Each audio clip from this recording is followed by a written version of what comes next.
Naputol na ang momentum ng Los Angeles Lakers matapos ang siyam na sunod-sunod na panalo, isang masakit at kontrobersyal na pagkatalo ang nangyari laban sa Detroit Pistons.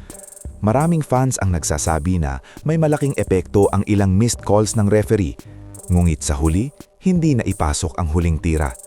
Sa buzzer, sumablay ang tres ni Luka Doncic at doon tuluyang natapos ang 9-game winning streak ng Lakers sa 113-110 na pagkatalo. Isang laro na halos nakuha na nila pero nawala pa sa huling sandali. Hindi naging madali ang simula para sa Lakers. Malakas agad ang opensa ng Pistons at umabot sa 16 points ang lamang nila early sa third quarter. Hirap ang Lakers sa depensa, lalo na sa loob. Dito pumasok ang dominance ni Jalen Duren na nagtala ng 20 points at 10 rebounds. Malaki ang naitulong niya para kontrolin ang pintura at limitahan ang second chance opportunities ng Lakers. Pero gaya ng nakasanayan, hindi basta bumigay ang Lakers. Pinangunahan ni Luka ang comeback effort. Nagtapos siya na may 32 points, aggressive sa isolation at pick and roll. Malaki rin ang ambag ni Austin Reeves na may 24 points.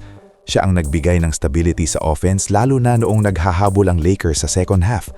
Samantala, tahimik sa first half si LeBron James. Scoreless siya sa unang dalawang quarter na bihira nating makita.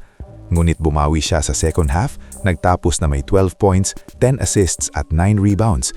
Hindi man explosive ang scoring pero kitang-kita ang impact niya sa playmaking at tempo ng team. Sa final minute, naging dikit ang laban. Nakalamang pa ang Lakers 108-107 matapos ang dalawang free throws ni DeAndre Ayton. Mukhang hawak na ng Lakers ang momentum.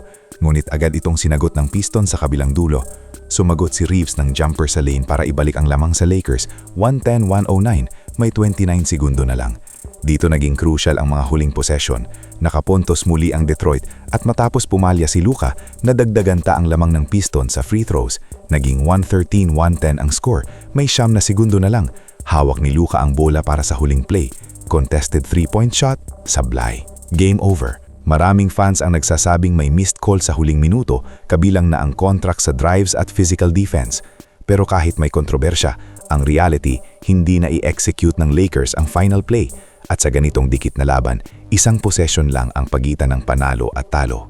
Masakit ang pagkatalo na ito para sa Lakers dahil hawak na nila ang momentum at kumpiyansa. Naputol ang 9-game winning streak at ngayon susubukin kung gaano katatag ang team. Ang maganda rito, lumaban sila kahit malaking deficit. Ang concern lang, kulang ang execution sa closing moments. Bounce back ba agad ang Lakers sa next game o senyales ito na babagal ang kanilang run?